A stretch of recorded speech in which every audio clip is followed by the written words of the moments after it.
요즘은 여기저기 의료시설도 많고 또 많은 연구가들에 의해 몸에 좋다는 여러 가지 먹거리도 많이 나와 있어 몸에 이상이 생기면 재빨리 손을 쓸 수 있지만 그렇다고 하여 반드시 환자가 줄어든 것은 아닙니다. 의료시설이 많이 좋아지고 이러면 환자가 줄어들어야 되는데 환자는 또 여전히 많다 이런 얘기입니다. 지금부터 22년 전에는 요즘같이 의료시설이 좋지 않았습니다. 서울과 대도시에는 그런대로 병원시설이 잘 갖추어져 있었지만 이 도시를 벗어나면 거의 열악한 환경이었습니다. 그래서 나는 사단법인 밝은마음 활동회를 통해 왜 아픈지, 내 이 병이 어떻게 생긴 건지, 왜 아픈지, 그리고 이것이 치료는 될 수 있는 것인지, 그 아픈 이유와 나을 수 있는 가능성을 알려주기 위해 해마다 1,000명 이상의 환자를 돌보는 무의촌 의료봉사를 12년간 전개하였습니다. 그리고 그때부터 병을 고치는 병원보다 근본적으로 병에 걸리지 않거나 또 병이 생겼더라도 저절로 없어지는 방법은 없을까 하면서 고심을 하였습니다. 왜냐하면 우리가 하루 동안 의료봉사를 하면은 물론 가능한 한 환자들한테 오랜 시간 먹을 수 있도록 약을 우리가 충분히 그래도 주긴 했습니다. 그렇다고 해서 그 약을 먹는다고 해서 반드시 낫는다라는 생각이 들지 않는 거예요. 그리고 사실 또 이 자리를 통해서 그 당시에 그 12년 동안 같이 다니면서 그 의료봉사를 했던 의료진들한테 다시 한번 감사의 말씀을 드립니다. 어쨌든 의료봉사를 가면은 물론 그분들이 약은 충분히 한번 먹는다 하더라도 꼭 낫는다는 보장이 없어서 어떻게 하면은 이 의료시설이 없는 데서도 쉽게 날 수 있는 방법이 없는가 하는 생각을 그때부터 해왔습니다. 사람이 아프면 병원에 갑니다. 그렇다면 사람이 아닌 개나 고양이 그리고 다른 동물들은 어떻게 할까요? 그들도 우리와 같이 몸을 갖고 있다면 틀림없이 우리처럼 병이 있을 것입니다. 그렇다고 그들이 병원을 만드는 것은 아닙니다. 그럼 동물들은 아픈 몸을 어떻게 치료를 할까요? 처음에는 이렇게 사람이 아니라 의료시설이 없는 동물들부터 찬찬히 살펴보기 시작했습니다. 물론 요즘은 사람들 덕분에 동물병원도 많이 생겨서 요즘은 개들도 다 병원에 다녀요. 그래도 동물들은 병원을 찾지 않고 스스로 치유하는 방법을 택해서 하고 있습니다. 사람이 데려가지 않으면 자기네들이 알아서 뭔가 자기네들이 스스로 고치는 방법이 없는 게 아니더라고요. 유심히 잘 살펴보니까 개들도 또 고양이들도 또 다른 짐승들도 나름대로 아팠을 때 하는 방법이 있습니다. 그러나 거의 같은 방법입니다. 우리도 한동안 개를 길러봤었습니다. 그런데 우리 집 개는 잘못 먹었거나 그렇게 해서 몸이 아프면 일단 사람이 가까이 접근하는 것을 싫어합니다. 그리고 주는 것도 먹지 않고 햇살이 따뜻한 땅에 가서 몸을 납작 엎드려 잠을 잡니다. 지금 저 모습입니다. 그렇게 몇 시간이고 있다 보면 일어나서 어슬렁거리며 움직이거나 아니면 오랜 시간 먹지 않고 그 자세로 잠을 잡니다. 그러다 보면 어느새 일어나 다시 기분 좋게 활동을 하는 것입니다. 동물들은 우리 집 개뿐만 아니라 고양이도 역시 똑같이 그렇게 합니다. 저 사진처럼.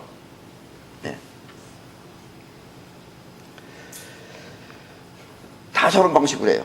근데 꼭 땅에 가서 이렇게 들어누워서 합니다. 또 인도나 동남아시아에 가면 몸이 아프거나 다 죽어가는 사람을 땅속에다 파묻고 얼굴만 나오게 하여 몇 시간씩 놔둡니다. 그리고 그렇게 반복하면 아픈 몸이 낫거나 아니면 죽어가는 사람도 깜짝같이 낫는다는 것입니다. 예, 지금 저 사진에 보다시피 저 사람들이 저기 지금 저렇게 환하게 웃고 앉아있지만 이게 지금 몸을 전부 다 땅속에다 묻어놓은 상태예요. 예, 저렇게 하고선 1시간이고 2시간이고 있어요. 그러니까 팔도 못 움직이는 거죠. 예, 저럴 때 얼굴로 와서 누가 뭐 이렇게 벌이를 떠서 이렇게 저기 하는 어쩐지 몰라요. 근데 저렇게 하고 있습니다. 이 가까운 일본에 가면 태어나면서부터 흙으로 만든 언덕을 맨몸으로 기게 한다든지 아니면 유치원에 가서 맨발로 유치원 주변의 맨 땅을 뛰어다니면서 또 진흙탕 속에서 놀게 하는 것이 있습니다.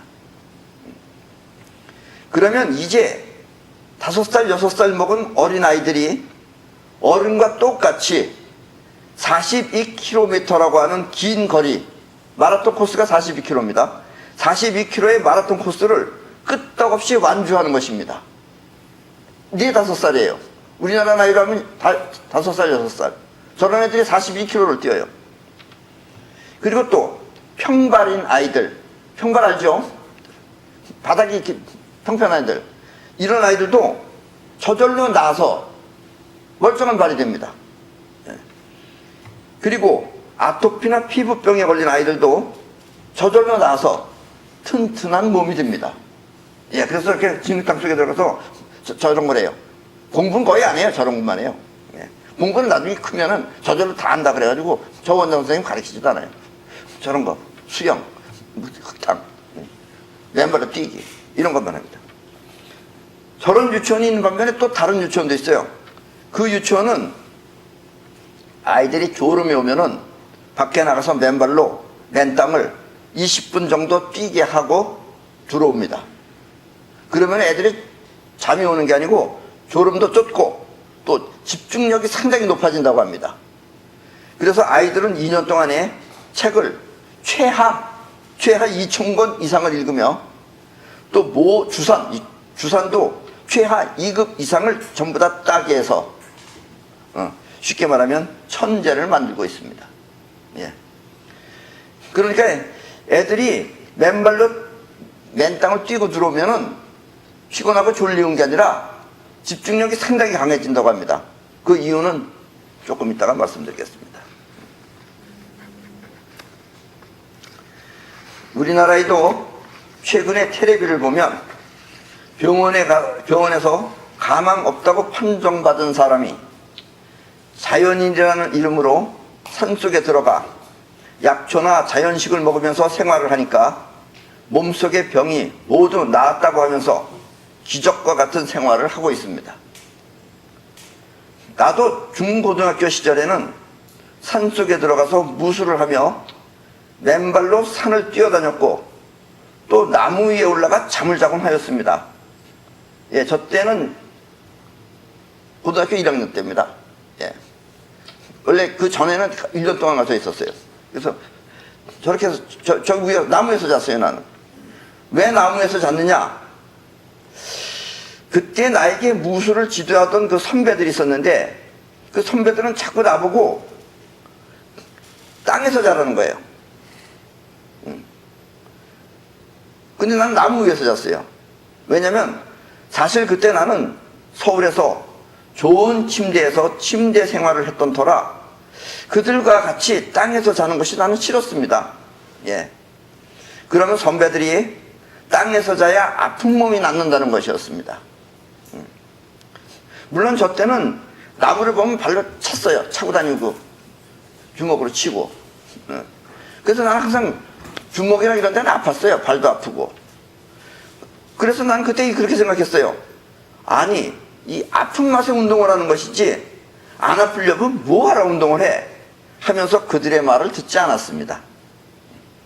그러면 선배들이 땅에서 자야 나중에 늙어서도 아프지 않는다면서 나중에라도 아프면 땅에서 자라고 나한테 일러주었습니다. 예. 근데 그때는 틀리질 않았어요. 그러나 나이가 들면서 그때 운동하던 생각은 나지만 땅에서 자라는 선배들의 말은 까맣게 잊어버리고 있었습니다. 난 오히려 그 사람들이 무슨 좀 걸렁뱅이들 같기도 하고 그래가지고 그렇게 많이 주무세요. 나는 병원에 가면 됩니다. 그 당시 그렇게 생각했어요. 그래서 나는 그 땅에서 자라는 선배 말을 까맣게 잊고 있었습니다. 사실 그때도 나는 선배들과 함께 땅에서 잠을 자는 것이 마치 거지 같아서 몸에 탁살이 나도록 싫었습니다. 예. 그래서 나는 나무에서 잤어요. 예. 그것도 고생 많이 하면서 잤어요. 처음에는 줄도 한번 묶어놨다가 한번 어떻게 되나 해서 툭 떨어져 봤더니 숨이 막혀서 죽는 줄 알았어요. 그렇게 몇 번 해가지고 그러고 하다 보니까 이게 자도 자는 게 아니에요. 예. 뭐 옆에 뭐가 지나가는 소리 다 들으면서 자요. 예. 이 나는 취미가 오디오입니다. 예.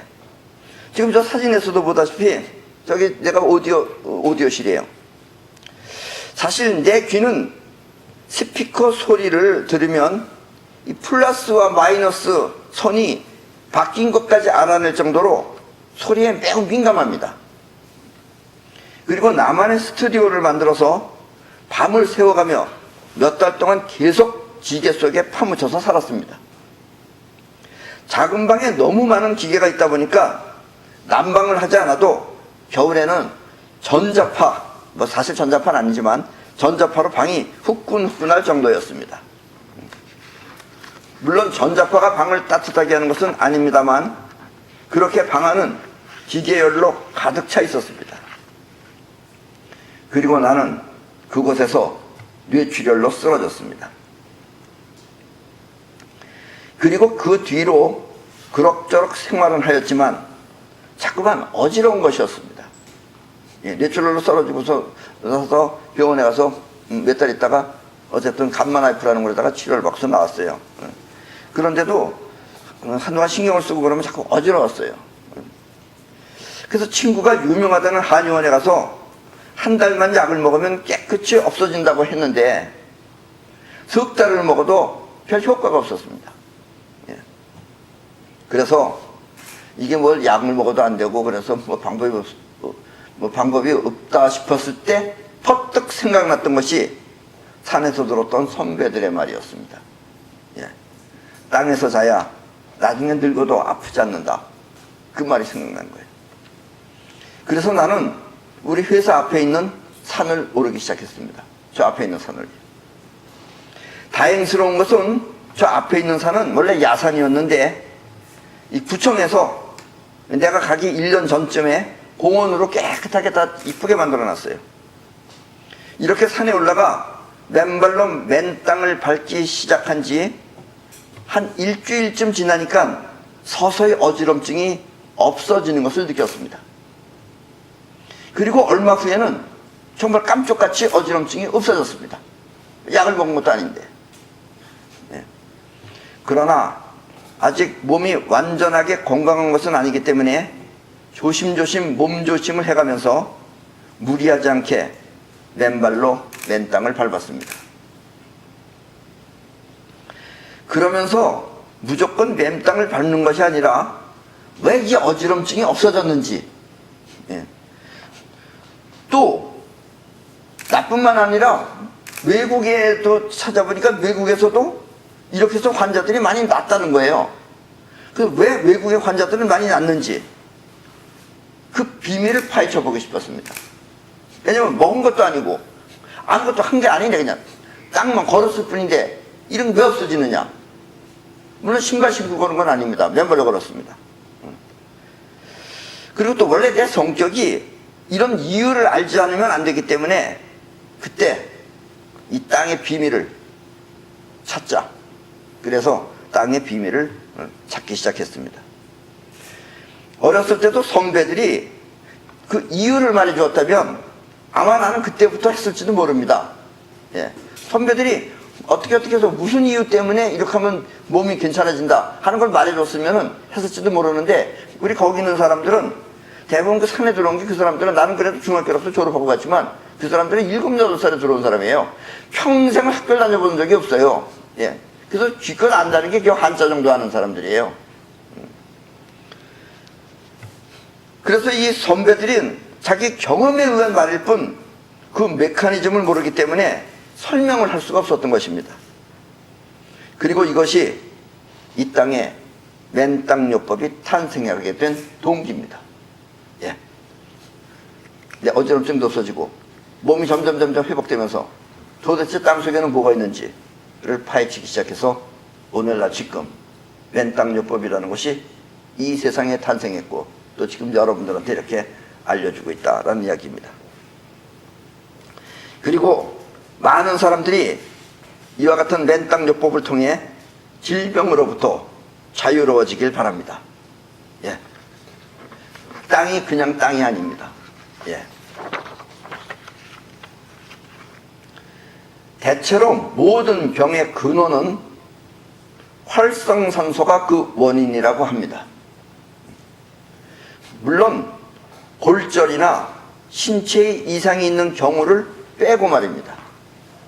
어디가 부러졌거나 어디가 삐 같아가지고서 뼈에 이상이 있는 것, 이런 것은 뭐 병이라기보다는 그거는 고장난 거죠. 기계가 고장난 거랑 같은 거예요. 그건 수리해야 돼요.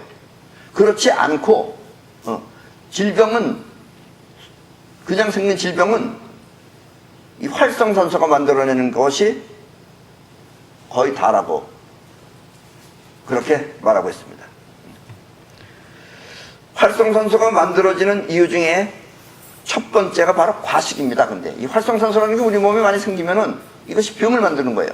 근데 이 활성산소가 만들어지는 이유 가운데 첫 번째가 바로 과식입니다. 예. 그래서 배불리 많이 먹으면 일찍 죽는 것입니다. 예. 옛날에 우리가 학교 가다할 땐 배부르게 많이 먹어라 이런 말을 많이 했는데 그런 말 하면 안 됩니다. 배불리 많이 먹으라는 빨리 죽어라 하는 얘기랑 비슷합니다. 배불리 많이 먹으면 활성산소가 많이 생깁니다.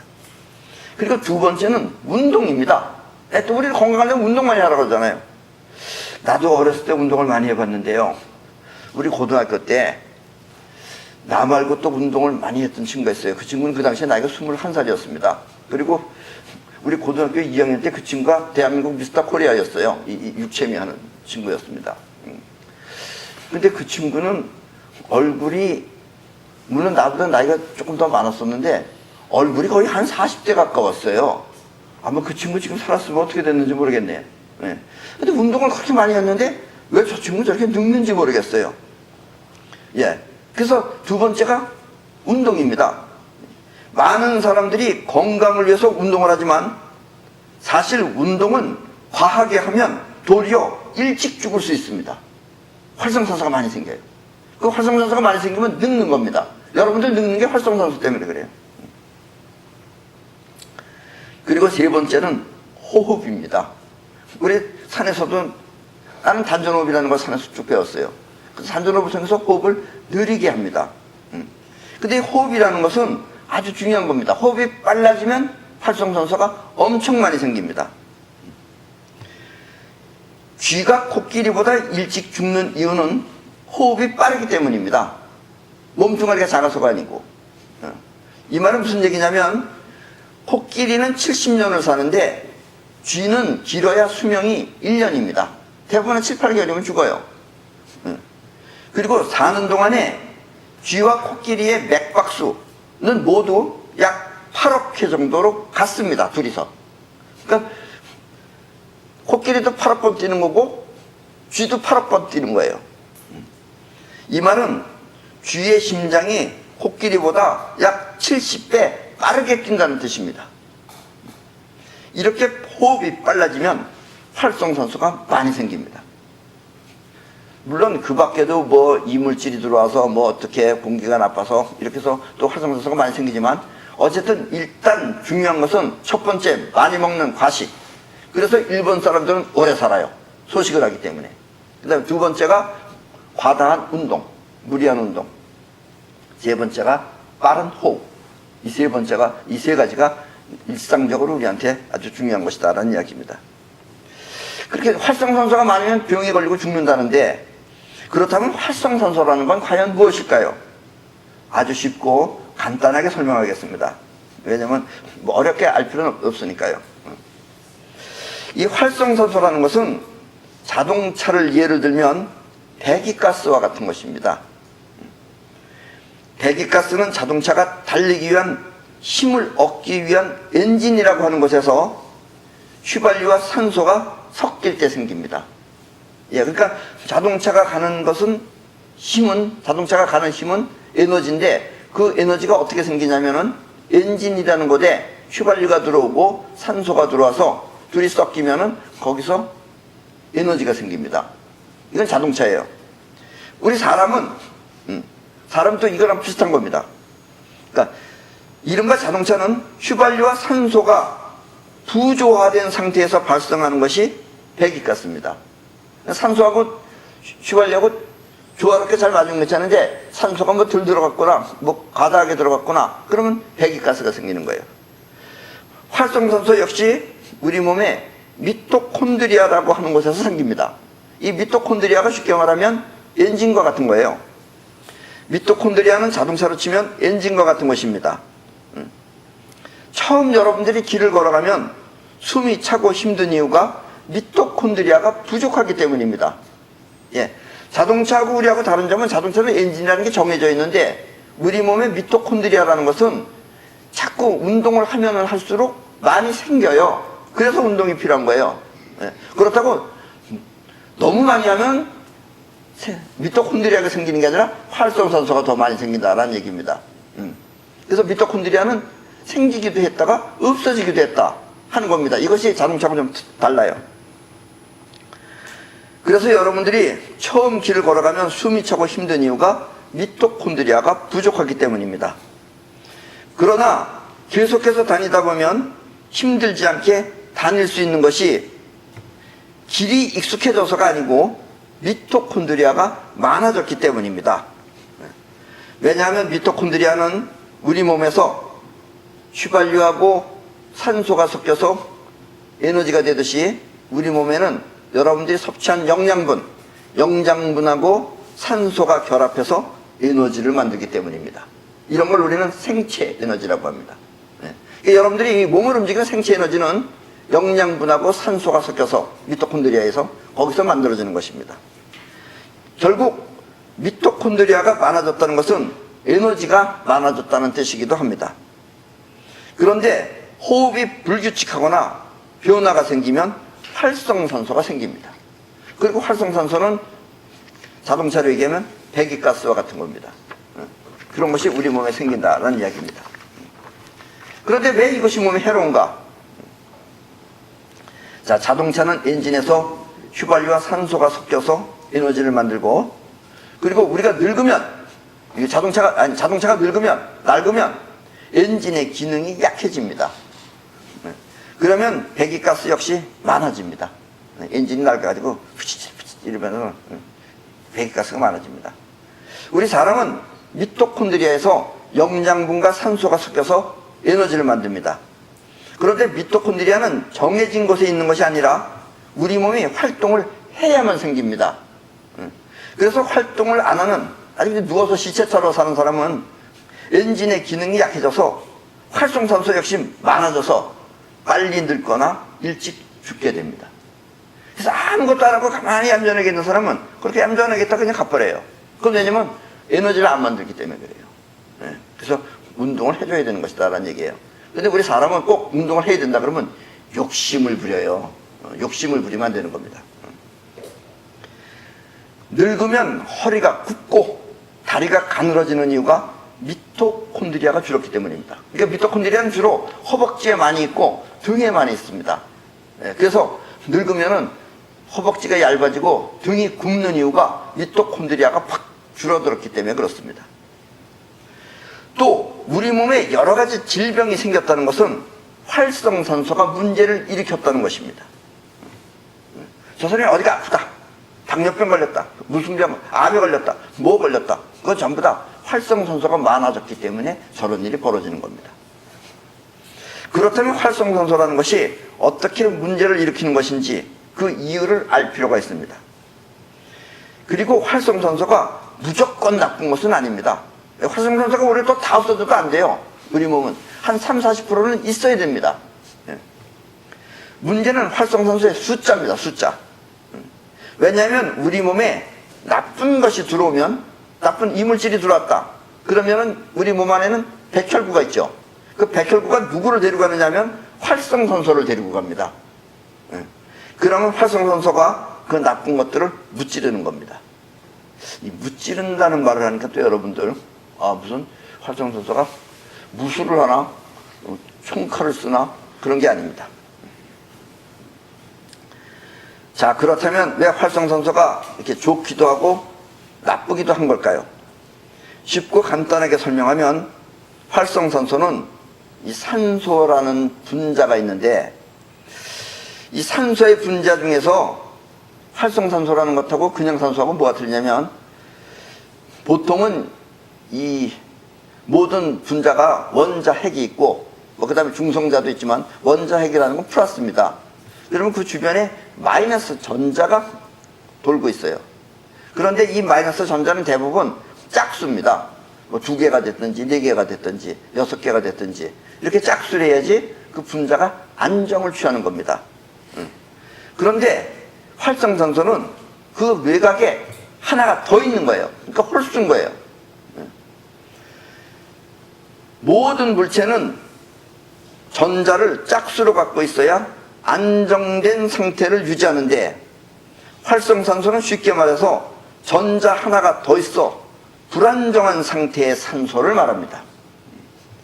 그래서 활성산소는 나름대로 안정을 찾으려면은 다른 곳에서 전자 하나를 뺏어오든지, 아니면 자신의 그 하나 남은 전자를 줘버리든지, 다른 곳에 줘버리든지, 이렇게 해서 짝수를 만들어 가지고 안정을 취하려고 합니다. 그래서 외부로부터 들어온 해로운 것이 들어오면은 백혈구가 활성산소를 데리고 갑니다. 그럼 활성산소가 그 이물질한테 전자를 하나 뺐든지, 아니면 자기 거 하나를 전자한테 줘버리든지, 그렇게 하면 적이 제거가 됩니다. 그렇게 되면서 뺏기고 뺐든지 하면은 적이 나쁜 이물질이 물로 변해버려요. 그래서 물로 변해버리면 그 물은 우리 몸에 흡수가 돼서 저절로 없어집니다. 이것이 활성산소가 나가서 싸우는 방법이에요. 그런데 활성산소가 이 수명이 굉장히 짧습니다. 뭐 어떤 거는 뭐 몇 초 가는 것도 있지만 대부분 0.00 몇 초예요. 그러니까 그 순간에 빨리빨리 해쳐야 되는 거예요. 그래서 가급적이면 빠른 시간 안에 자신의 전자 하나를 주든지, 아니면 이물질이 없으면 멀쩡한 우리 몸에서 하나를 뺏어와야 합니다. 그래서 우리 몸에 나쁜 적이 많이 들어오면 활성산소는 전자 전쟁을 할 수 있어서 좋은데, 적이 없으면 그때는 멀쩡한 우리 몸을 공격하는 것입니다. 그래서 활성산소가 자신의 전자를 우리 몸에 염색체라고 하는 것에다가 하나 던졌다. 그래서 그리고 염색체에 가서 활성산소에 전자가 하나 가서 끼면은 그 염색체는 균형이 깨져버립니다. 그리고 그 전자가 들어온 그 부위는 이물질로 인해서 점점 그 이물질의 덩어리가 커지게 자라게 됩니다. 이렇게 해서 몇 년이고 자라고 있다가 보면은 여러분들이 병원에 가면은 뭐라 그럴 것 같아요? 그게 바로 암입니다. 그러니까 암이라고 하는 것은 활성산소 하나가 더 들어와서 그것이 여러분들의 염색체를 망가뜨려서 그것이 나중에 커져가지고 된 이물질입니다. 이렇게 우리 몸은 활성산소로 인해 암, 동맥경화증, 당뇨병, 뇌졸중, 심근경색증, 간염, 신장염, 아토피, 파킨슨병, 자외선과 방사선에 의한 질병 등 거의 모든, 그리고 노화, 늙는 것 또한 활성산소가 그 주범인 것입니다.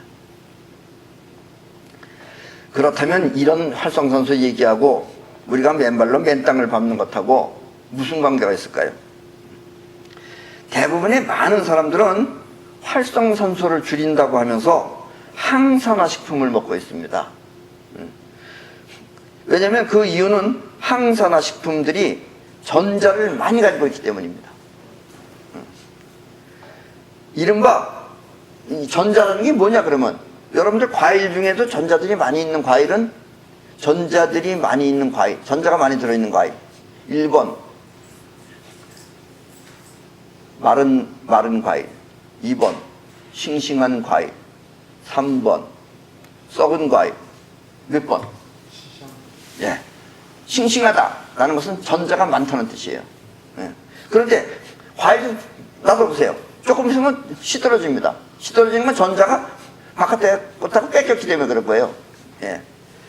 그래서 우리가 비싼 항산화 식품을 먹고 있는데 그 이유는 항산화 식품이 이른바 싱싱하다는 겁니다. 싱싱하다는 것은 곧 전자가 많다는 뜻입니다. 그리고 이렇게 몸에 좋다는 항산화 식품의 전자는 어디서 생겨난 것이냐? 그게 전부 다 땅에서 생겨난 겁니다. 등푸른 생선 이런 것들도 전자를 많이 가지고 있습니다. 그 이유는 바닷속 안에서 역시 마찬가지로 전자를 많이 가지고 있기 때문에 그렇습니다. 그래서 우리가 이런 음식들은 대부분 비싸요. 비싸고. 그래서 우리가 그걸 먹으면 또 왜 괜찮아지느냐? 그 안에 전자를 많이 가지고 있기 때문에 이 전자가 우리 몸의 활성산소를 없애버리는 겁니다. 그래서 이 항산화 식품이라는 것은 전자가 많고 그 다음에 이 전자는 전부 다 땅에서 생겨난 겁니다. 땅에 있는 전자를 식품 안에 들어갔고 그걸 우리가 먹으면 우리 몸에 들어오는 겁니다. 그럼 자꾸 이제 땅 얘기가 나오는 거예요. 그럼 땅은 어떻게 해서 그런 게 있느냐라는 이야기입니다. 하늘에는 구름이 있습니다. 오늘 같은 날도 이렇게 비가 오는 날. 이 구름이 있으면은 이 구름이라는 것은 이제 점점 커지게 되면은 양전화, 즉 플러스를 가지고 있는 양전화는 물방울 위로 올라갑니다.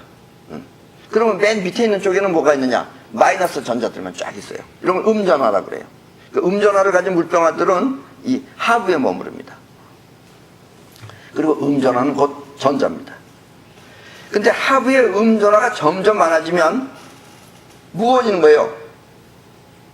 그러면 이것은 지상에 양전화가 있는 쪽으로 떨어지려고 합니다. 그럼 지상의 양전화라는 건 뭐냐? 예를 들면 나무 위에 여긴 플러스예요. 여기가 또 플러스면 그 반대쪽엔 뭐가 있겠어요? 전자가 있죠. 플러스와 마이너스가 같이 있는 겁니다. 그러니까 양전화가 플러스가 위에 있으면 밑에는 전자가 있는 거예요. 구름도 그렇고, 그럼 역시 땅도 마찬가지예요. 땅바닥에는 맨 위에 건물 꼭대기, 또 나무 꼭대기, 여기는 플러스예요. 그러면은 건물 밑바닥은 또 뭐가 있겠어요? 그걸 잘 모르겠는데요. 이렇게 말하면 안 돼요. 이 답답하신 분들은 설명을 해야 되는, 자, 구름이 여기 있다. 이게 구름이다. 이쪽에는 플러스가 있고 이쪽에는 마이너스가 있다. 그러면은 땅에는 이렇게 있으면은 여기는 플러스고 밑에는 뭐가 있겠는가? 이렇게 물어보면 꼭 어떤 사람들은 그걸 잘 모르겠다고 자꾸 얘기하는 사람이 있어요. 여기가 플러스면 밑에는 마이너스고 여기가 플러스면 밑에는 마이너스가 되는 겁니다. 이렇게 해서 플러스 마이너스 쪽에 있는 것이 플러스 쪽으로 내려오려고 합니다. 그래서 내려와. 그때 생기는 게 뭐예요? 예, 마이너스 전자가 땅 위에 있는 플러스 쪽으로 내려오면은 눈으로 보면 한 번에 내려온 것 같지만 이게 여러 개가 팍 부딪혀 가는 거예요. 그걸 번개라 그럽니다. 그리고 그때 소리도 나죠. 소리는 뭐라 그래요? 천둥이라 그러는 겁니다. 이걸 주의 깊게 들으셔야 됩니다. 왜냐하면 이 천둥 번개가 우리들을 살려주는데 아주 많은 역할을 하기 때문에 그렇습니다. 자, 그래서 주로 나무나 키가 큰 건물 등 뾰족한 곳은 음전화가 떨어지기 좋은 장소입니다. 그리고 음전화가 떨어질 때 내는 빛 에너지가 곧 번개입니다. 이렇게 구름 속의 전자는 번개를 통해서 땅 속으로 들어오는 것입니다. 그래서 항산화 식품 등은 땅으로부터 전자를 흡수할 수 있었던 것입니다. 여러분들 인삼이나 이런 것도 몸에 좋다는 것은 그 안에 전자를 많이 포함하고 있기 때문에 그렇습니다. 그렇다면 우리 몸에 절대적으로 필요한 것은 바로 전자입니다. 예, 항산화 식품이 필요한 게 아니라 전자가 필요한 겁니다. 그런데 우리 몸은 언제나 피가 흐르고 있습니다. 살아있는 사람 다 피가 흐르고 있죠. 죽어있는 사람은 안 흐르지만 살아있는 사람은 피가 흐릅니다. 여러분들은 어렸을 때 이 책받침 같은 거 있잖아요. 책받침. 그걸 머리에다가 막 비벼가지고서 이렇게 되면 종이가 달라붙어요. 그런 거 해보셨죠? 예. 머리를 막 비빈 다음에 순간적으로 떼서 종이 같은 것에 대면은 종이가 책받침에 달라붙는 것. 이것은 책받침이 정전기를 갖고 있기 때문에 그렇습니다. 그래서 이 서로 마찰을 일으키면은 정전기가 생깁니다. 그러니까 우리 몸에 피가 막 돈다는 것은 피 혈관하고 마찰을 일으키는 거예요. 그래서 우리 몸은 항상 정전기가 있는 거예요.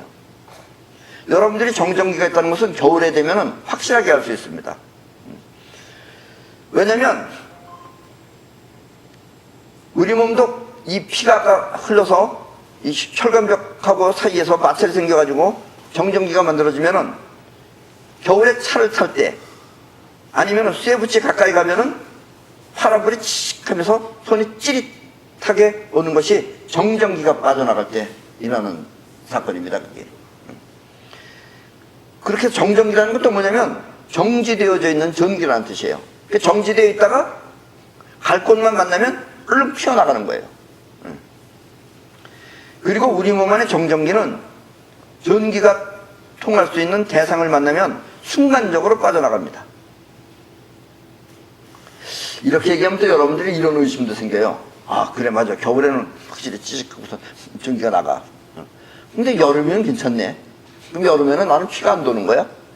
이렇게 생각하면 안 되는 겁니다. 여러분들도 여름에 피가 돌죠. 피가 돌면 여러분들이 몸 안에 정전기가 생겼겠어요? 안 생겼겠어요?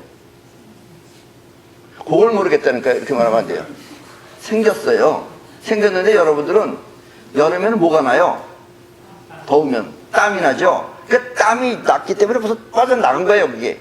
근데 몸에 있는 땀이 나갔기 때문에 찌직을 안 한 것 뿐이에요. 예, 그래서 여름에도 여러분들은 정전기가 있는 겁니다. 없는 게 아니에요. 난 여름이면 정전기가 없어. 이렇게 말하면 안 돼요. 겨울에 있고 여름에 있고 다 있는 겁니다. 그래서 여러분들이 여름에는 괜찮은 이유는, 쇠붙이를 만져도 괜찮은 이유는 땀을 통해서 정전기가 몸 밖으로 빠져나갔기 때문에 그렇게 된 것입니다. 이렇게 우리 몸에 정전기가 생기면 우리 몸은 활성산소가 증가합니다. 정전기가 생겼다는 자체로도 활성산소가 증가해요.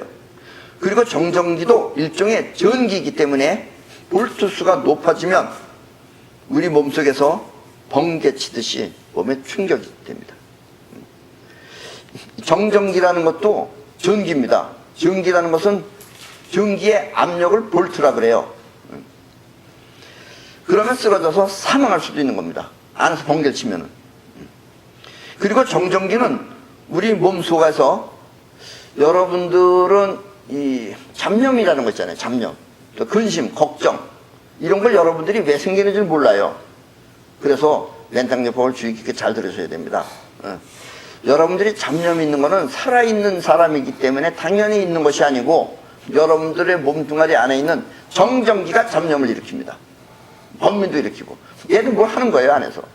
얘도 전기이기 때문에 뭘 해요. 그러면 뇌신경에다 그걸 전달해주면 여러분들이 잡념이 많은 거예요. 그럼 이 생각, 저 생각해서 잠이 안 온다. 그래서 불면증이 걸렸다. 뭐 이러면서. 불면증은 그 병 아닙니다, 그거. 정전기는 우리 몸속에서 근심, 걱정 등 염려하는 마음을 불러일으키기도 합니다.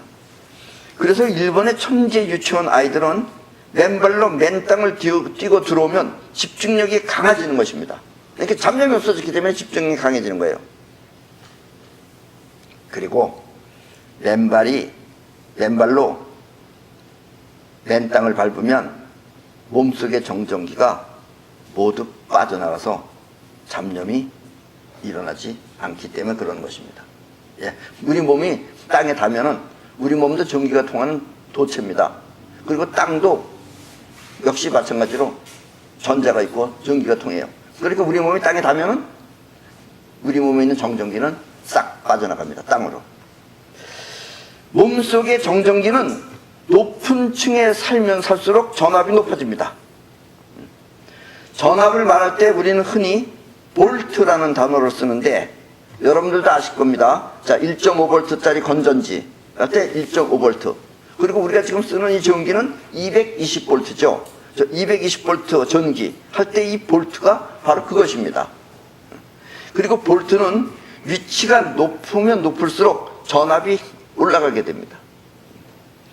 대체로 우리 몸속에 볼트는 정전기가 있으니까 우리 몸도 전기가 있는 거예요. 볼트는 1m씩 올라갈 때마다 약 100V씩 올라간다고 합니다. 그러니까 높은 곳에 있으면은 여러분들은 점점 전압이 높아지는 거예요. 그리고 날씨가 추워지면은 많게는, 적게는 2배, 많게는 4배 이상 더 높아집니다. 이 말은 무슨 얘기냐? 그리고 이렇게 몸속에 볼트수가 높아지면 정전기는 우리 몸속에서 몇만 볼트 돼봐요. 그럼 뭘 하겠어요? 거기서 안에서 번개칩니다. 근데 번개치면은 여러분들이 충격을 받고 쓰러집니다. 그러면 사람들은 뭐라 그러냐? 그걸 심장마비 걸렸다고 해요. 네.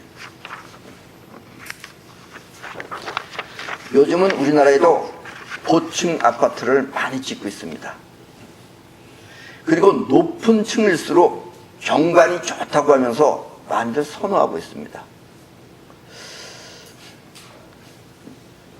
내가 이걸 또 발표하면 또 이 부동산 하는 분들이 좀 기분이 좀 안 좋아지시겠지만 뭐 그건 어쩔 수 없습니다. 그래서 경관이 좋다고 높은 층을 많이 살아요. 25층, 30층 이런데. 우리나라는 한 해에 평균 약 3만 건 정도의 심장마비 환자가 발생합니다. 그리고 그 중에 70%는 집에서 일어난다고 합니다. 집에서 일어나요. 외국 같은 경우도 마찬가지입니다. 뭐 그냥 우리나라만 그러겠어요? 외국도 마찬가지죠. 이 캐나다의 의사협회가 발표한 토론토 지역, 토론토 알죠? 토론토가 캐나다에 뭐예요? 수도예요? 안 살아와서 잘 모르는군요. 어쨌든 캐나다에 가면 토론토라고 있어요. 그 토론토 지역에 2006년부터 2011년 사이에 심장마비 환자 8,000명을 분석해본 결과 1, 2층에 거주한 심장마비 환자의 생존율, 거기서 심장마비 환자 다시 살아나는 사람은 4.2%예요. 그럼 또 여러분들 애게 그거밖에 안 돼? 4.2%. 어쨌든 3층 이상의 생존율은 2.6%입니다. 그럼 16층 이상 1%. 25층 이상 몇 퍼센트 것 같아요? 예, 전멸했습니다. 다 죽었어요. 30명이었었는데 그래서 거기 25층 사람들 다 죽었어요. 결국 우리의 건강은 이렇게 땅과 가까울수록 좋은 것입니다. 또 얘기하니까 어떤 사람은 난 땅속에서 살아야 되겠네. 그건 또 안 됩니다. 땅속은 지전율 때문에 안 됩니다.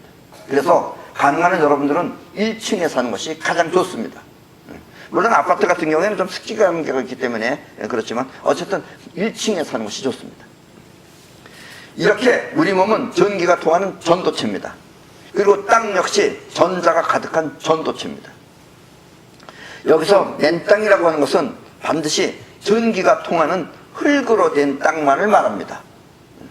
이 아스팔트는 전기가 안 통합니다.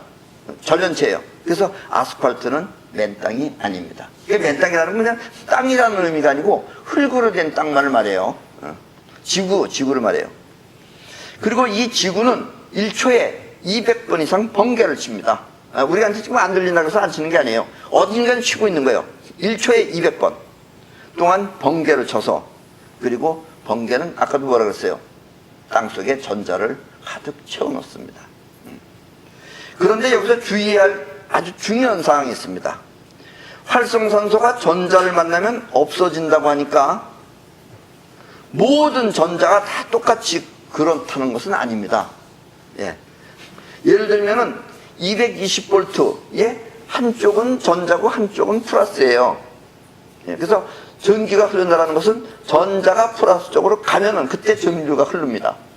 그래서 만약에 여러분들이 이 220V에 있는 이 0V짜리 전자를 여러분들의 몸하고 연결하면은 큰일 나는 겁니다. 그럼 여러분들은 오히려 백혈병이나 이런 병이 더 많이 걸려요. 암이나. 그러니까 절대로 이렇게 전자라고 해서 똑같은 것이 아니다라는 이야기입니다. 그래서 220V에 사용하는 전자는 절대로 안 됩니다. 그리고 이 220V 전자는 여러분들이 저 전신대에 가면 그 시꺼먼 통이 있어요. 거기서 던져주는 거예요, 이거를. 그래서 220V가 저쪽 플러스 쪽으로 가서 전류가 흐르게 되는 것입니다. 그리고 전기 콘센트에 있는 어스 단자의 전자도 가능하면 사용을 안 하는 것이 좋습니다. 그래서 우리 몸을 지켜주는 전자는, 우리 몸을 지켜주는 진짜 전자는, 우리 몸한테 이득이 되는 전자는 단 두 개만 있습니다. 그건 뭐냐면 땅속에, 맨 땅속에 있는 전자거나 아니면 숲속의 음이온만을 말하는 것입니다. 그러니까 땅속에 있는 전자와 숲속에 있는 음이온 외의 모든 전자는 전부 다 안 사용하는 것이 좋다라는 이야기입니다. 그래서 나는 이와 같은 자연의 순수한 전자를 자연전자라고 부릅니다. 그래서 우리 여기서는 이런 땅속에 있는 전자와 그 다음에 음이온, 음이온은 폭포수 밑에 가면 많습니다. 왜냐하면 물이 부서질 때 생겨요. 이 음이온은 순수한 자연전자입니다. 그리고 자연전자만이 우리 몸한테 영양이 되고 피가 되고 살이 된다라는 이야기입니다. 자유전자는 땅속에 있는 전자와 물이 부서질 때 발생하는 음이온뿐입니다. 그래서 음이온은 폭포수 밑이 가장 많습니다. 그러면 여러분들이 우리 집에 가면 전자제품 안에 음이온 나오는 거 있는데, 그것도 음이온은 나옵니다만은 동시에 전자파도 나옵니다. 그래서 과학이 만들어내는 제품은 그냥 일반 자유전자입니다. 그건 좋지 않습니다. 그래서 여러분들은 반드시 자연전자만을 사용하도록 하시는 게 좋습니다. 결국 맨땅요법의 핵심은 우리 몸을 땅하고 접촉해서 몸속의 정전기나 전자파를 제거하고, 전자파도 없어집니다. 그리고 활성산소를 줄이는 것입니다. 그리고 땅속의 자연전자는 암세포도 죽일 수 있다고 합니다. 강하게 들어가면 암세포도 죽여버린다고 합니다. 그래서 요즘부터 외국에서는 이런 걸 기계로 만들려고 지금 하고들 있어요. 그래서 암에 걸린 사람도 땅과 함께 있다 보면 저절로 병이 없어지는 것입니다. 그래서 자연인이라 그래서 산에 가서 살았더니 암사기라 그래서 병원에서 이제 곧 죽는다 그랬는데 가니까 도로 살아났더라. 이런 얘기가 전부 다 자연전자의 위대성입니다. 물론 죽고 사는 문제는 반드시 활성산소 때문만은 아닙니다. 그것은 살겠다는 의지가 있어야 됩니다. 그래서 살겠다는 마음가짐만 되어 있으면, 여러분들이 그런 마음 상태만 되어 있으면, 이것은 파동요법이라고도 하고 또 행동감흥요법이라고도 합니다. 이거는 나중에 여러분들이 다른 행동감흥요법이라는 강의를 참고해서 들어보시면 됩니다. 이렇게 마음 준비만 되어 있으면 그 다음 물리적인 문제는 모두 땅이 해결해 줍니다. 그리고 맨땅요법은 우리 몸의 면역력을 엄청 강하게 만들어 줍니다. 나는 매년 한 번씩 전에 뇌출혈을 일으켰기 때문에 뇌출혈로 인한 정기 점검을 받으러 갔었습니다. 병원에. 그리고 어지러워서 맨땅요법을 시작한 지 1년째 되던 해 병원에 가니까 그 당시에 우리 담당 의사 선생님이 이제 더 이상 검정을 받을 필요가 없다고 하면서 그 뒤로는 지금까지 가지 않았습니다. 5년 이상 됐어요. 또 감기라는 것은 우리 몸에 이 기후가 바뀌면은, 체온이 바뀌면은 감기에 걸리는데, 그래서 급격히 체온이 변하면 찾아오는 현상인데 3년이 지난 후부터는 전혀 걸리지가 않습니다. 1, 2년째는 감기는 아니지만 콧물이 나오긴 했어요. 콧물이 아침에 조금 나오다가 없어졌어요. 그런데 한 3년이 지나고 나서부터는 아예 그런 것도 없어졌습니다. 그것은 우리 몸의 면역력이 강해졌기 때문입니다. 그래서 여러분들도 맨땅요법을 하시면 감기조차도 잘 걸리지 않게 될 것입니다. 처음에 땅을 밟으면 발바닥이 아플 수도 있습니다. 그러나 맨땅요법을 꾸준히 하면 발바닥은 전혀 아프지 않습니다. 저 사진을 보십시오. 저거는 어디선가 이제 만드는 거죠. 이렇게 조그만 자갈 같은 거 쭉 뿌려놓고 저기 올라가면 어떤 사람은 굉장히 아파요. 우리도 맨 처음에는 아팠어요, 사실. 그런데 지금 저기서 뛰어다녀도 아무렇지도 않습니다. 그것은 발바닥에 굳은 살이 박혀서 안 아픈 게 아니고 발바닥에도 수많은 경혈이라는 것이 있습니다. 이 경혈이 모두 정상적으로 활동을 하기 때문에 우리는 안 아픈 겁니다. 그리고 우리 몸의 모든 신체 기관은 전부 다 손바닥으로도 연결되어 있지만 발바닥으로도 연결되어 있어요. 그래서 그 부분을 다루는 것들이 이제 지압이나 이런 것들입니다. 그런데 이렇게 경혈이 모두 정상적으로 되면 발바닥이 아플 리가 없어요. 그래서 만약에 발바닥이 아픈 사람은 그 이유가 발바닥에 있는 경혈과 그 연결된 신체 부위가 정상이 아니기 때문에 아픈 겁니다. 그리고 이렇게 계속해서 해주다 보면은 저절로 없어집니다. 또 맨발로 땅을 걸으면은 이 종아리의 혈액 순환이 왕성해집니다. 여러분들은 우리 종아리를 뭐라 그래요? 종아리가 제2의 심장입니다. 그래서 여러분들이 이 심장이 몸 위에 있잖아요. 그러니까 얘가 여기 있는 힘 가지고는 밑에까지 전부 다 컨트롤을 못하는 거예요. 힘이 딸려가지고. 그러니까 많이 걷다 보면은 또 우리가 걷는 그 고양이 걸음법 같은 거 있어요. 그걸 걷다 보면 종아리가 탄탄해집니다. 그러면 이쪽에서 다시 심장처럼 뿜 올려주는 거예요. 이렇게 해서 뿜 올려주면은 발바닥이 땅에다 닿으면은 딱딱해진다고 생각하는데 그건 뭐 무술하는 사람이 딱딱해지는 거고 오히려 더 발바닥도 부드럽고 그리고 건강한 발이 됩니다. 그래서 우리 발바닥 만져보세요. 딱딱한가? 안 딱딱해요. 여러분들 발바닥은 어쩌면 더 야들야들할지도 몰라요. 아무리 좋은 것도 좋다고 해서 무리를 하면 병이 된다고 합니다. 그렇죠? 운동도 많이 좋다 해서 많이 하면은 아까도 그랬잖아요. 일찍 죽는다고. 무리하면 안 되지만 그렇지 않은 것이 있다면 그건 바로 맨땅요법입니다. 맨땅요법은 하면 할수록 좋은 겁니다. 왜냐면 정전기 빠져나가지, 전자포 빠져나가지, 그리고 활성산소 받아들여오지. 활성산소 제거하는 것은 전자가 들어온다 그래서 무조건 많이 들어오지 않아요. 그건 우리 몸에 필요한 만큼만 합니다. 저절로 조절이 돼요. 이게 자연 조절 기능이에요. 그래서 더 이상은 들어오지 않아요. 우리 몸이 거절을 해버려요. 그러니까 안심하시고 맨땅요법은 오래 해도 좋습니다. 그러니까 맨땅요법은 반드시 걷는 것이 맨땅요법은 아닙니다. 걷는다는 운동은 맨땅요법에 들어있는 한 부분이고 맨땅요법의 근본은 땅과 우리 몸을 대는 게 맨땅요법이에요. 물론 걷는 따위의 운동이 있긴 하지만 그것은 운동일 뿐 맨땅요법 그 자체는 아닙니다. 여기서 말하는 맨땅요법은 우리 몸을 땅과 접지시킨 상태만을 말하는 것입니다. 그래서 나는 맨땅요법의 효과를 확실하게 안 뒤로 맨땅요법 이런 게 있다. 근데 날마다 바깥에 나가서 한다. 이거 힘들잖아요. 그래서 이것을 실내에서도 할 수 있도록 카이스트 출신의 연구진들과 함께 집중적으로 연구를 했습니다. 그리고 눈에 보이지 않는 파동의 세계와 그 다음에 소립자의 세계에 대해서 많은 것을 알게 되었습니다. 땅 덕분에. 맨땅요법도 여러 가지 테스트를 거쳐서 심도 있게 연구한 결과 이 땅의 높이, 또 습도와 땅과의 관계, 그리고 황토라는 게 있어요. 우리나라는 황토, 그리고 바닷물 등 서로 다른 갖가지 효과가 있다는 것을 알았습니다. 다 똑같은 게 아니에요. 물론 기본은 우리 몸에 땅이 닿는 것과 그리고 꾸준히 하는 겁니다. 이거는 어떻게 효과가 좋은 사람은 하루 만에 보기도 해요. 그러나 이건 치료가 아니에요. 치료하듯이 하는 것이 아니기 때문에 꾸준히 하다 보면은 어쨌든 몸 안에 있는 모든 질병은 서서히 전부 다 없어집니다.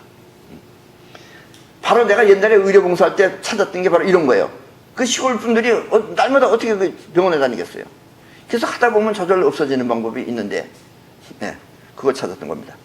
물론 기본은 우리 몸이 땅에 닿는 것과 그리고 꾸준히 하는 것입니다.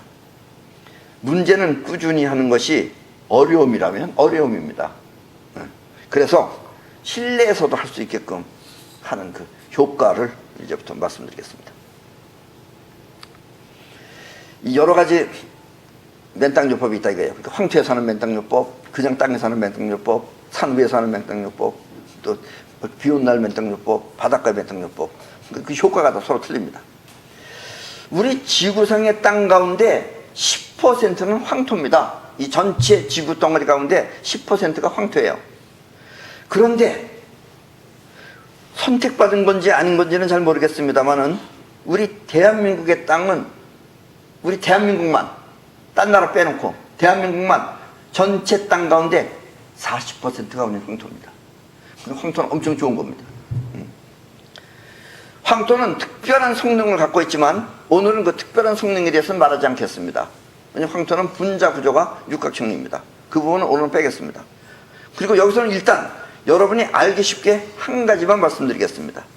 왜냐하면 황토는 먼 적외선을 뿜어댑니다.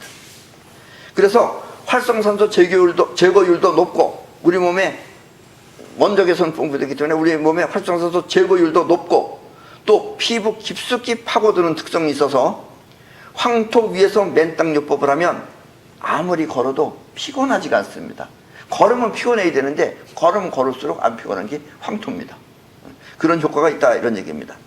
그래서 물론 그냥 땅에서 맨땅요법을 하지만 그래도 가까운 곳에 황토길이 있으면 그 황토길을 걷기를 권해드립니다. 또 다른 특별한 맨땅요법이 있다면 그것은 바닷물이 있는 해변을 걷는 것입니다. 해변이라고 해서 모래를 걷는 게 아니에요. 그 물이 있는 쪽을 걸어야 됩니다. 물이 발에 닿아야 되는 거예요. 해변을 걷는 것입니다. 왜냐? 이 산 위에, 쉽게 표현을 해서 산 위에는, 예를 들면 산 위에는 땅 안에 전자가 1개가 들어있다면 바닷물 속에는 전자가 5,000개나 들어있습니다. 그러니까 5,000배가 더 많다 이런 얘기입니다. 그래서 이 바다에서 하게 되면 전자가 엄청 더 많은 거예요. 우리나라는 삼면이 바다이긴 하지만 그 내륙 지방에는 땅이 많지 이 저 바다를 보려면 바깥으로 나가야 됩니다. 그런데 일본은 오히려 바다가 많은 곳입니다. 그래서 나는 한 2년 동안 내가 해본 다음에 일본에 가서 일본 사람들한테 맨땅요법을 가르쳤습니다.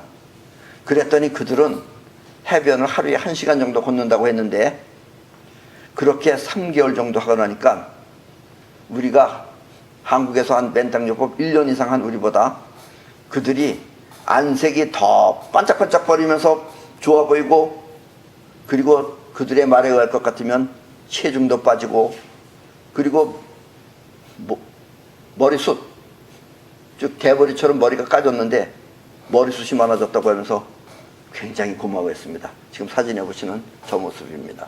네. 저렇게 머리숱이 저렇게 빠졌다가 머리가 저렇게 생긴 거예요. 불과 몇 개월 사이에. 네. 그래서 일본 사람들이 굉장히 좋다고 하면서 지금 많이들 선호하고 있습니다.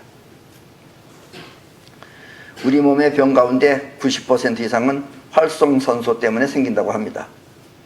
그리고 현대인들 중에는 불면증 등 불면증 이런 병 아닌 병도 많이 있습니다. 그리고 그 원인은 물론 성적 따위의 심리적인 문제도 있지만 대부분은 정전기와 전자파 그리고 활성산소 때문에 생깁니다. 그래서 우리 연구진들은 실내에서도 맨땅요법을 하여 보다 건강한 생활을 할 수 있도록 부단한 노력을 하였습니다. 그리고 우리의 연구는 우리가 한 연구는 일단 해로운 것은 100% 차단하고 그리고 가장 좋은 것만 택해서 여러 가지 실험을 거쳐 현재 거의 완벽한 맨땅용품을 개발하였습니다. 물론 우리 용품이 아주 고가품은 아닙니다. 그렇게 좋게 만들지 않았지만 그래도 가장 우수한 걸 선택해서 만들었습니다. 그래서 물론 이 제품을 만든 까닭은 먼저 우리 자신이 쓰기 위해서 만든 겁니다. 우리가 이왕이면 또 좋게 만들다 보니까 자신들이 사용하기 위해서 만들었습니다. 그리고 이렇게 우리가 건강해졌습니다. 그래서 우리가 건강하듯이 여러분들한테도 이 건강을 나누어 드리려고 우리는 이 제품을 상품화하였습니다. 그래서 지금 현재 여러분들이 인터넷 같은 곳에 육각나라라고 하는 회사를 설립해서 우리가 맨땅용품을 보급하고 있는데 여러분들이 육각나라라고 하는 곳을 쳐서 들어가 보시면은 우리가 만든 제품들이 있습니다. 물론 여기는 신발들도 있는데 신발 같은 것은 우리가 만든 것이 아니고 그 신발에다가 땅과 접지를 했을 때 자연 전자가 들어오거나 여러분들의 정전기나 전자파가 빠져나가는데 보다 더 유리하도록 우리가 만든 제품들입니다. 그것을 사용하시면 여러분들도 실내에서도 맨땅요법을 할 수 있습니다. 실내에서 하는 맨땅요법은 일단 땅하고 연결이 되어져 있어야 됩니다. 그렇죠? 이 전기 제품은 접지봉이라고 하는 것을 땅속 70cm 정도 되는 것을 묻어서 사용하는데 맨땅요법은 이렇게 해서는 절대 안 됩니다. 왜냐? 우리는 접지봉 대신 전자가 잘 흐를 수 있도록 전도율이 아주 높은 접지판을 만들어서 우리가 사용합니다. 그리고 접지판은 접지봉과 달라서 수명이 영구적입니다. 근데 사람들은 이제 이 전류가 흐르는 건 줄 알아요. 전류하고 전자하고는 틀리는 겁니다. 전류가 흐르는 건 줄 알고 어떤 사람들은 그 수도꼭지다 이런 데다가도 연결하는데 절대로 그렇게 하면 안 되는 겁니다. 왜 안 되느냐? 또 잘못 생각하면 전류만 흐르면 된다 그래서 철사하고 하면 되는 줄 알아요. 그럼 철사 같은 것은 녹이 씁니다. 녹이 쓰면 전자가 올라오질 못해요. 그래서 줄도 좋은 줄을 써야 되는 겁니다. 그래서 연결선 역시 녹이 쓰는 철사 따위는 사용해서는 절대로 안 됩니다. 어떤 사람은 또 무턱대고 땅과 연결하면 되는 줄 알고 수도 파이프다 아니면 가스 배관에 연결하는데 이렇게 하면 효과도 전혀 없을 뿐더러 나중에 가스 폭발 등 커다란 위험이 따를 수도 있습니다. 그래서 절대로 그렇게 하시면 안 되고 여러분들은 우리가 말하는 대로 접지판 같은 것을 구입해서 여러분들이 우리 여기서 만든 선을 사용해서 가장 짧은 거리에 하셔야 됩니다. 왜냐면 이 전자라는 놈은 속도가 느립니다. 여러분들 전류와 전자를 맨 자꾸 착각을 해요. 전류라는 것은 전자가 플러스 쪽으로 갈 때 그럼 여기 이제 전기에 장이 생기는 거예요. 그 장을 통해서 전류는 흐르는 겁니다. 그래서 전류는 1초에 30만 킬로를 달려요. 근데 전자는 아주 속도가 느립니다. 속도가 느리고 조금이라도 저항이 있거나 그러면 가지 못해요. 넘어가지 못해요. 그래서 아주 전도율이 좋은 선을 사용해야 되고 전도율이 좋은 것을 써야 됩니다. 그래서 우리가 그것을 개발해서 찾아내서 지금 나온 제품들이 맨땅용품들이 지금 육각나라에서 지금 보급하고 있다 하는 이야기입니다.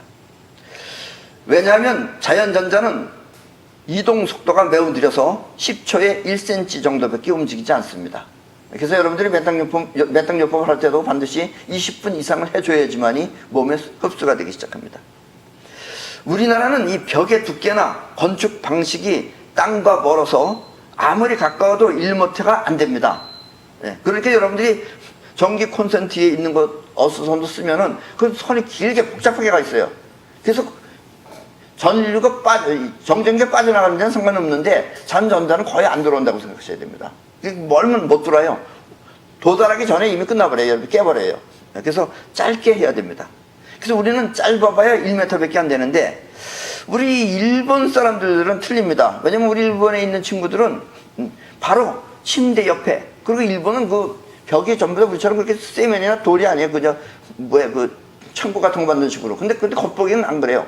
그런 식으로 만들었기 때문에 그냥 뚫으면 드리로 뚫으면 금방 뚫립니다. 그래서 일본은 짧으면 30cm밖에 안 돼요. 바깥에서 들어오는 동안이. 그러니까 이 사람들은 자연전자가 들어오는 확률도 상당히 높은 겁니다.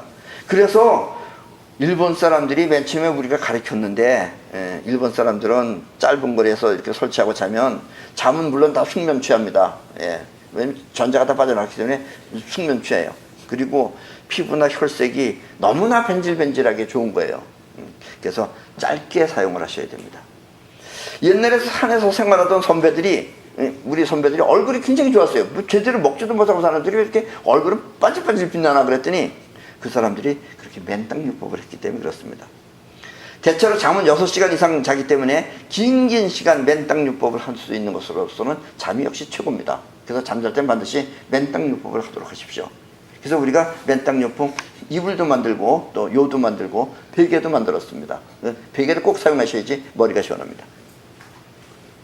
또 하나 여러분들이 실내에서 꼭 해야 될 것은 컴퓨터를 할 때입니다. 왜냐면 컴퓨터는 여러분들 전자판을 많이 받습니다. 그래서 컴퓨터를 할 때는 필수적으로 맨땅에 접지를 하는 맨땅용품을 사용해야 됩니다.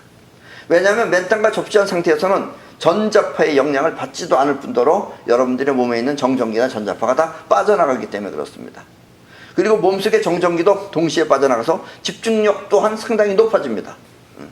그러면 여러분들은 잡념 없이 업무에 열중할 수가 있습니다. 컴퓨터를 할 때는 발과 자판기 밑에 저 제품 있죠? 저건 바로 우리 집입니다. 나는 발판에도 놓고 쓰고 있고 모든 자판기 옆에는 다 붙어 있습니다. 저기 맨땅용품을 설치하고 하면 되고 또 침실에서는 꼭 해야 될 게 먼저 베개부터 하셔야 됩니다.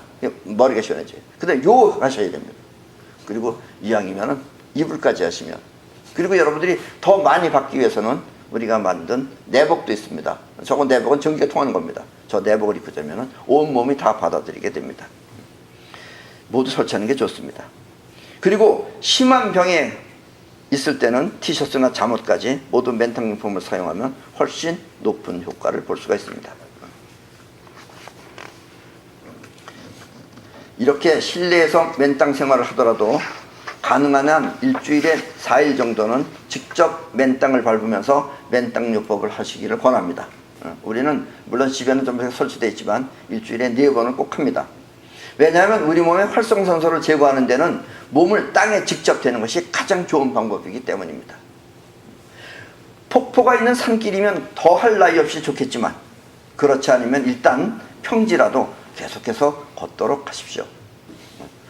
돌이나 가시 등이 있는 위험한 곳에서는 우리가 만든 맨땅 신발을 신고 하면 됩니다. 저 맨땅 신발은 물론 저걸 신으면은 밑이 좀 딱딱하니까 지압 효과는 덜하지만 그러나 정전기가 빠져나가거나 자연전자가 들어오는 데는 큰 지장이 없습니다. 맨땅 신발은 맨발로 걸을 때와 똑같이 맨땅 효과를 볼 수 있도록 만들어 놓은 것입니다. 그리고 돌이나 가시 등이 있는 위험한 곳에서는 맨땅 신발을 신고 하는 것이 좋습니다. 그리고 황토길이나 해변이면 더할 나위 없이 좋습니다. 우리 사람의 행복이라는 것은 여러분들은 사람의 행복이 뭐 심리적인 것 같지만 애석하게도 심리적인 행복은 자기 감정에 의한 것이고 진짜 우리가 행복감에 젖는다고 하는 것은 이 지구가 갖고 있는 지구 주파수하고 우리 뇌파가 맞았을 때가 가장 행복한 행복감을 느낀다고 합니다. 그리고 아까도 얘기했지만 이 지구가 가지고 있는 지구 주파수라는 건 무엇이냐? 그거는 아까도 얘기했지만 하늘에서 구름에 있는 마이너스 전자가 밑으로 내려올 때 번쩍하고 불빛이 나는 것은 번개, 그리고 우르릉 쾅쾅 하고 나는 소리가 천둥입니다. 이 천둥 소리가 1초에 지금 200번씩 지금 계속해서 지구에서는 하고 있어요. 그렇기 때문에 여러분들 지금 현재 귀에는 들리지 않지만 그 파장이 지구 전체에 지금 대기권 안에 둘러싸여져 있습니다. 그것을 바로 지구 고유 주파수라고 합니다. 그리고 우리 인간은 이 고유 주파수하고 우리 뇌파가 맞았을 때 가장 행복한 행복감에 젖는다고 합니다. 그래서 여러분들이 맨땅요법을 하면은 산 같은 데서 하면은 기분이 좋아지는 이유가 바로 이 지구 고유 주파수하고 동화했기 때문에 그런 겁니다. 공명했기 때문에. 땀이 촉촉히 나올 정도로 걸으면서 자연과 함께 여유로운 마음을 가지면 우리는 모두 지구 고유 주파수와 동조가 돼서 행복해집니다.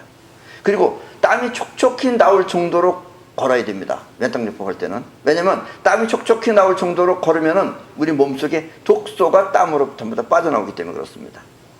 그래서 이렇게 자연과 함께 맨땅요법을 하면 우리 몸의 면역력은 완벽하리만큼 건강해집니다. 아직도 많은 사람들이 그 이유를 몰라서 지금 안 해서 그런 거지, 이와 같은 이유를 알게 되면은 여러분은 이 건강 생활은 또 이렇게 먼저 시작한 여러분부터 시작한 여러분들이 건강한 모습을 보면은 다른 사람들이 이제 여러분들을 보고 아 정말 맨땅요법을 해야 되겠군. 그래서 이제 동참을 하기 시작할 것입니다. 한편 생각하면 맨땅요법은 누구나 할 수 있는 손쉬운 방법이긴 하지만 그래도 주의해야 할 점이 있고 또 어떻게 하면 더 효과가 있는지 이 전문적으로 지도할 수 있는 전문가가 필요합니다. 아직은 몇 명 안 돼요. 그래서 우리는 맨땅요법의 이모저모를 알기 쉽게 지도할 수 있는 맨땅 지도사를 배출해서 사회에 공헌토록 준비하였습니다. 그리고 앞으로는 이와 같은 맨땅 지도사의 활력이 여기저기 활발하게 진행되도록 기대하고 있습니다. 물론 맨땅을 걷는 것이 일단 우선입니다. 근데 어떤 사람들은 맨땅 걷는다 그러면 또 무리하게 산을 막 올라가는 사람이 있어요. 무리하게 올라가도 상관없습니다. 왜냐면 맨땅이기 때문에 어차피 플러스 마이너스 제로가 되기 때문에 상관없지만 그럴 필요는 없습니다. 왜냐면 산 꼭대기에 올라가면 큰 효과가 없어요. 맨땅 효과에. 그래서 이런저런 맨땅 효과에 모든 속속들이 생활에 필요한 것은 지도해 줄 수 있는 지도사가 필요합니다. 그래서 우리가 이 지도사 자격증을 우리가 가질 수 있도록 우리가 전부 다 준비를 해놨습니다.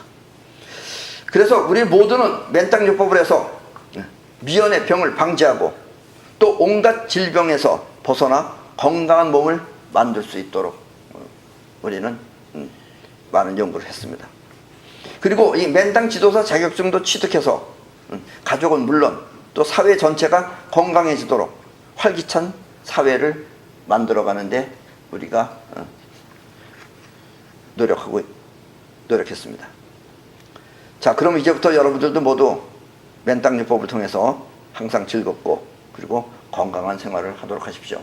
그리고 여러분 주변에 있는 많은 분들한테도 맨땅요법은 굳이 돈 들어가는 것이 아닙니다. 맨땅용품은 뭐 구입하는데 좀 돈이 들어가지만 여러분들이 어디나 땅만 있으면 밟으면 됩니다. 그리고 비가 오는 날, 습기가 있는 날은 효과가 더 좋습니다. 사실은. 왜냐면 전자가 더 많이 들어옵니다. 그렇다고 해서 또 번개 치는 날 맨발로 어디 다니다가 잘못하면 번개 맞을 수도 있으니까 그런 걸 하지 마시고, 또 맨땅용품도 사용을 하시되 집에서 사용하시되 굳이 실내에는 우리나라는 거의 그 번개가 실내까지 들어오지 않습니다. 그러나 정위험하실 때는 그것을 스위치를 달아서 꺼두시면 됩니다. 그래서 여러분들이 실내에서도 맨땅용법을 하고 그 다음에 항상 이렇게 일주일에 4번 정도 나가서 1시간 반 정도만 하시면 됩니다. 물론 몸이 좀 뭐 질병이 있는 분들은 더 하셔야 됩니다. 더 하시면은. 그리고 마음 안에서는 병을 너무 붙잡고 앉아 있으면 안 됩니다.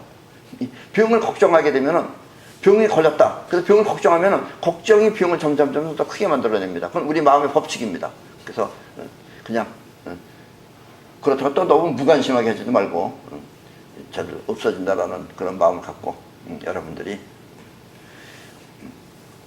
생활하시면은 여러분들은 전부 다 건강하게 걸리지도 않을 뿐더러 있는 병도 없어지는 그런 효과를 보실 수가 있다고 생각합니다. 그럼 오늘 강의는 이걸 끝내겠습니다.